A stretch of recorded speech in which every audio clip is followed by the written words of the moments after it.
Sem perca de tempo, eu sei que o Maurício está cheio de Deus ali para liberar algo sobre a nossa vida. Eu queria que você abrisse a sua Bíblia no livro de Mateus, capítulo 14.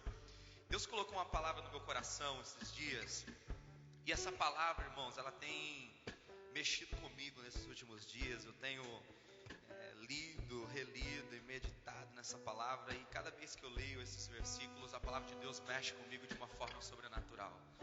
Eu quero ler com você o capítulo de número 15, versículo de número 32 e 33, mas eu vou falar um pouquinho aqui do versículo 14 para chegar aonde eu quero compartilhar com os irmãos aqui.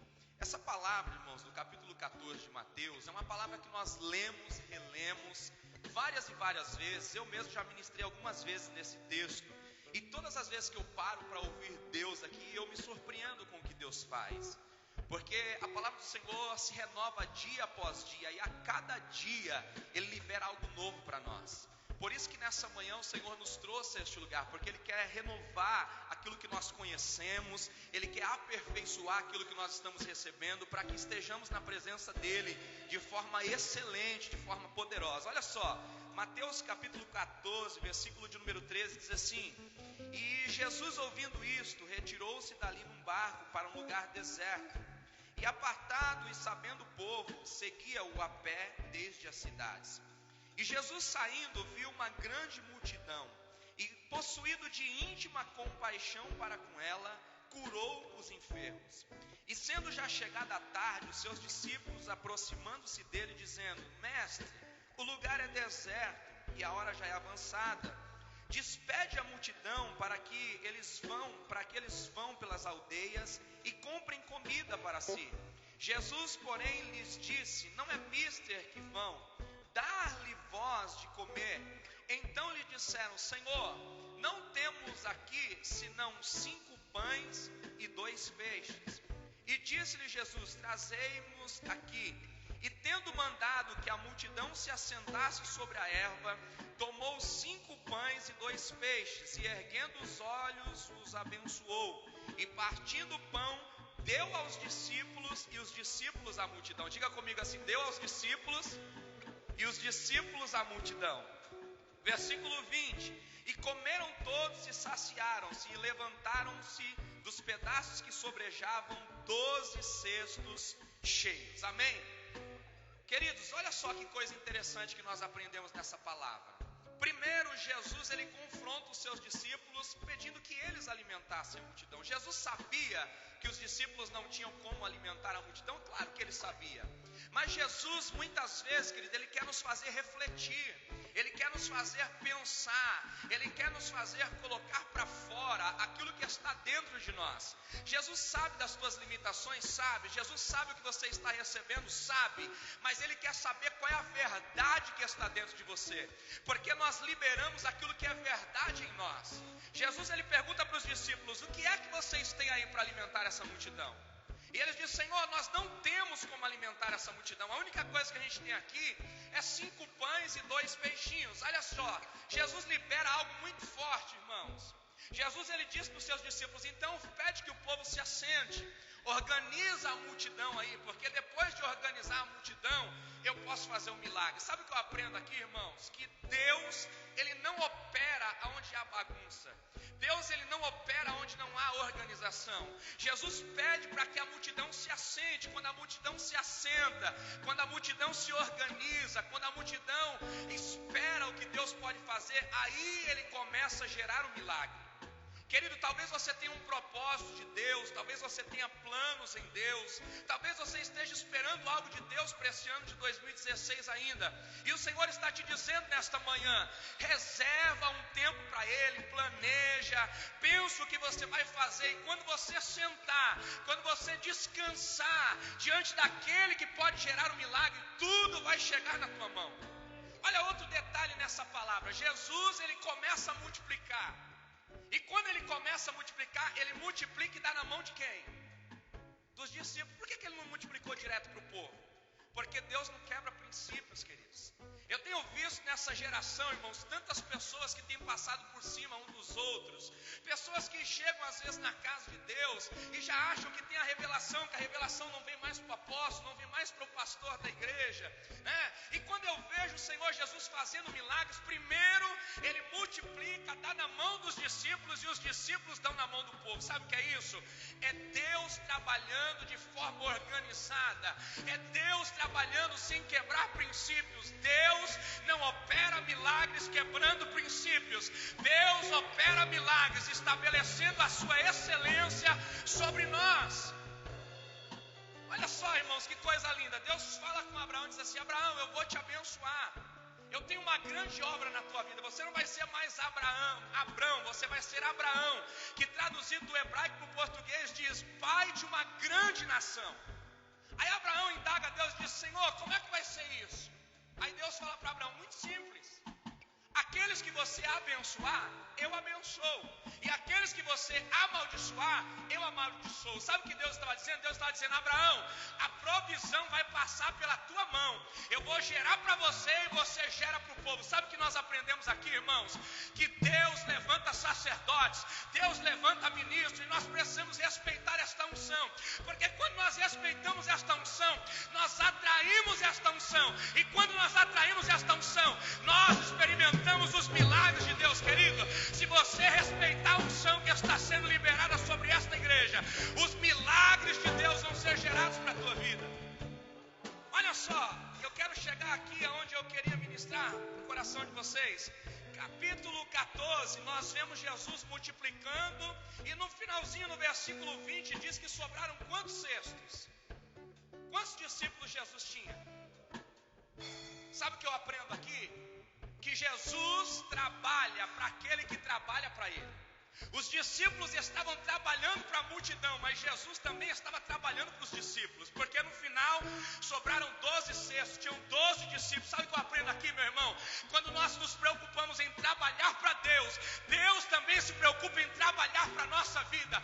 Meu irmão, o teu sacrifício não é em vão. Aquele que está te vendo em secreto vai te recompensar pelo teu trabalho. Versículo número 32 do capítulo 15 diz assim: e Jesus, chamando os seus discípulos, disse: eu tenho compaixão da multidão, porque eles já estão comigo há 3 dias e eles não têm o que comer. E eu não quero despedi-los em jejum, para que eles desfaleçam no caminho. E os seus discípulos disseram: da onde nós vamos tirar deste deserto tantos pães para saciar essa multidão? E Jesus lhe disse: quantos pães vocês têm? E eles disseram: 7, e uns poucos peixes. Então mandou a multidão que se assentasse no chão. De novo Jesus manda a multidão se assentar. E tomando os 7 pães e os peixes, e dando graça, partiu e deu aos seus discípulos, e os discípulos deram a segunda vez, irmão. Jesus está multiplicando, e primeiro ele dá na mão de quem? Dos discípulos, e depois para a multidão. Olha só como ele não quebra princípios. E todos comeram e se saciaram, e levantaram do que sobrejou quantos cestos? 7 cestos cheios de pedaços de pão. Aqui surgem muitas perguntas para nós. Primeiro, queridos, por que não sobraram a mesma quantidade de cestos do que da primeira vez? Na primeira vez tinha menos pães, tinham 5, e agora tinham 7. Na primeira multiplicação tinha 5.000 homens, agora tinha só 4.000 homens, e sobraram menos cestos. Sabe o que eu aprendo aqui? Primeiro, Jesus, quando ele vai começar a multiplicação, ele pergunta para os seus discípulos: vocês podem alimentar esta multidão? Os discípulos dizem: Senhor, nós não temos como alimentar essa multidão. Aí o Senhor vai e faz um milagre, e depois de fazer o milagre, o Senhor coloca eles numa mesma situação. E agora o Senhor pergunta de novo: o que é que vocês têm para alimentar a multidão? Querido, eu quero fazer uma pergunta para você nessa manhã. Quantos aqui já viram milagres de Deus? Quantos aqui já viram curas de Deus? Quantos aqui já viram provisão de Deus? Então por que muitas vezes, quando a situação aperta na nossa vida, nós duvidamos do que Ele pode fazer?